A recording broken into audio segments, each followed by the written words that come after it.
welcome back. I'm Yasmin Jandali of Starwood Business Group here in Atlanta, Georgia. And I'm Emma Nichols, and I work with Yasmin at Starwood Business Group, and we are business brokers. And today we're here to talk about how do you select a business broker as a business owner. That's right. So the first episode of our podcast, we talked about preparing your business for sale. And once you have done that and you've made the decision that you are in fact going to list your business for sale, well, you have to choose a professional to help you do it. A lot of people try to do it on their own, and that doesn't always work out so well. You really need a professional to help you not only with the valuation part of it, to help you figure out what the business is worth, but also in dealing with the prospective buyers and making sure that we're dealing only with people that are serious and qualified, have signed the appropriate confidentiality agreements, provide their financial statements, etc. So today we're going to talk about choosing a professional business broker. And of course, one of the things you want to look for is experience. Somebody that's been in the industry for a while, that has worked with lots of different kinds of businesses, and somebody who listens and really understands your needs and why you are thinking about selling your business. Now, you went through this process. We talked last time about a year or so ago. So you went through this a little bit yourself. Yes. When you decided. Before I met you. Before you met me.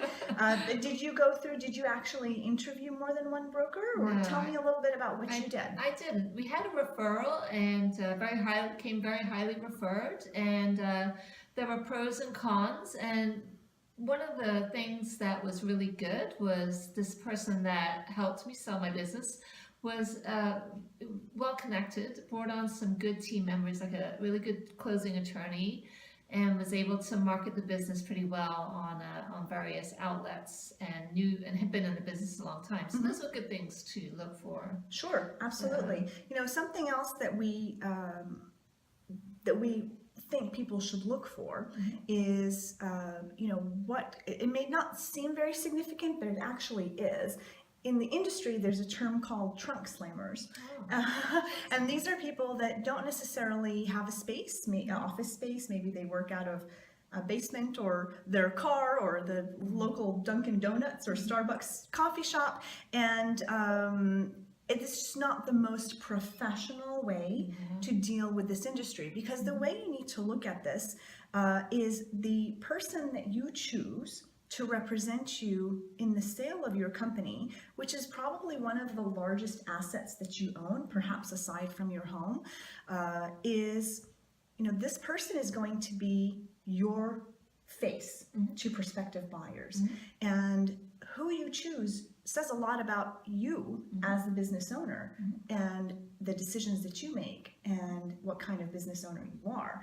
So you want to choose someone who has a professional, of course, professional appearance, but a professional setting in which to meet with prospective buyers and make sure that they command the respect that is needed, because you need that moving forward. It's very important. Yeah, you do. And if you're in a Waffle House or wherever, people can overhear your business revenues and things, and that's a little unsettling. That's right. Another thing to look for is how a professional broker handles and deals with your sensitive and confidential financial information. Our system is a proven system. We've been doing it the same way for more than 10 years, and it's not necessarily right or wrong. Everybody has their own way of doing things, but we feel that it works really well for us and our clients, and that's why they keep sending us referrals. And we actually deal with a lot of buyers that after they buy a business from us, they turn around a few years later, call us back, and they're ready to sell their company. So to me, that's really the biggest compliment. The biggest compliment that you can get. So how does this person deal with your confidential and sensitive financial information? Do they just email it out to any buyer that contacts about the business? Is a standard NDA or non-disclosure agreement sufficient for them to send out all your tax returns and your sales reports? So we've got a very specific process in place that protects that information and only sends it out at the appropriate time. And we can talk about that in a little bit more detail if we meet. We offer everybody a free, no obligation consultation, as well as business valuation to help you decide which way you want to go and if you're ready to sell your company. So, does a business broker need to be a specialist in a certain area, or need to have sold a business in a certain area to understand how to sell a business in that area? well, I mean, I think it's definitely helpful if a business broker has had prior small business experience and being an owner and going through the process of buying and selling a business like you and I have. I think that's very helpful. It's not necessarily a requirement, and I don't think it's necessarily a requirement that a business broker, in order to be successful or successfully sell your business, have to specialize in a particular industry. You do have some folks that choose to specialize in an industry, you know, restaurants or medical or what have you, and that's fine. But from my perspective, the process of selling a business is pretty similar regardless of the industry. Now, of course, there's some things here and there that we need to tweak or focus on or exclude depending on the industry, but generally speaking, I think if you know the process well, you can sell any business in any industry.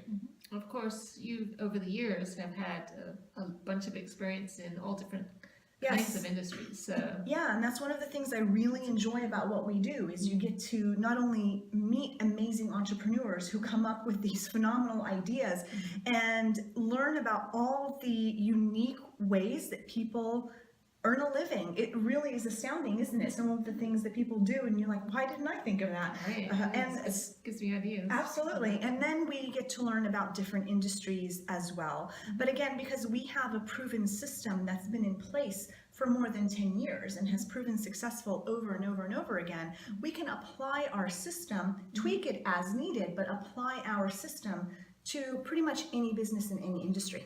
Yeah. So if you meet with a business broker for the first time, I mean, is there anything that would cause you instantly to rule that, or should cause you to rule that person out?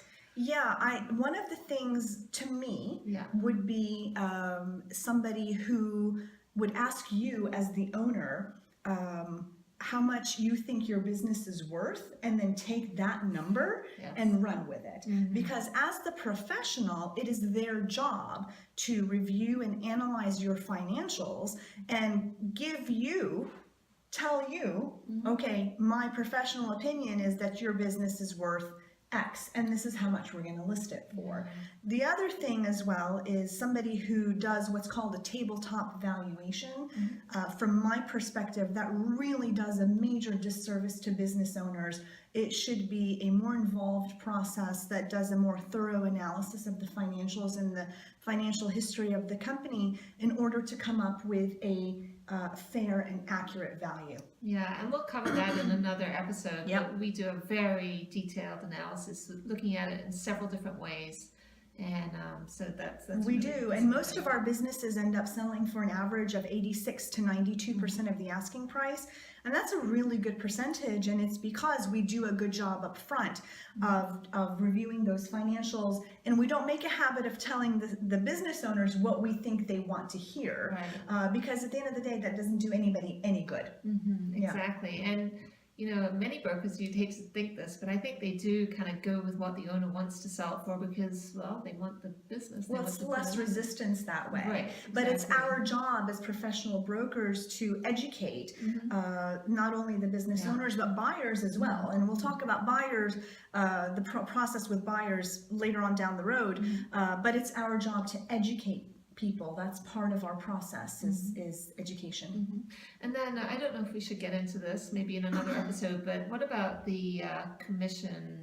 What's the expectation, or what's the range of commissions? Well, there's no set fee structure or range. Every office, every firm is different, and some of them charge upfront commissions or significant upfront fees. We happen to be what I call success-based. So if we're not successful in selling your business, we don't get paid. And if you get paid, we get paid. I feel that's the best way to do it. And again, every firm is different. They each have their own way of doing it.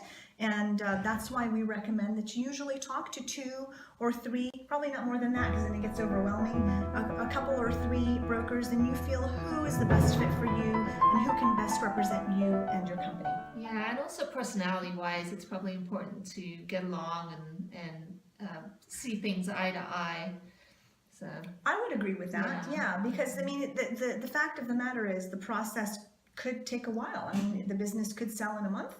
It could take up to a year. So you're going to have somewhat potentially of a long-term relationship with this person, and you want to make sure that your ideas mesh and that you can get along. yeah, and one of the things that I liked about the business sale that I went through is I was told by the broker upfront that if I, for any reason, didn't like who was buying my business for any reason whatsoever, I didn't have to. I wasn't obligated to go through with that sale. Sure. We do things the same way. Similar, yeah.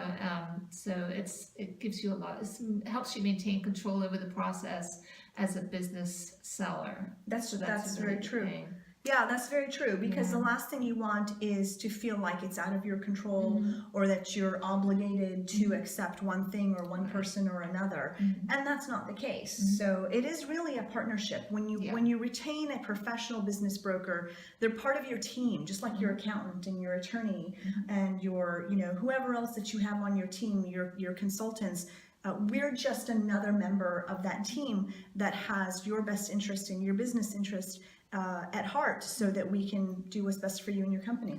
Yeah, and when you have a good business broker on your team, that person should bring with them, different contacts and SBA funding. That's right. And closing attorneys, and that really helps facilitate the process, because we've got enough to do as a business owner, right?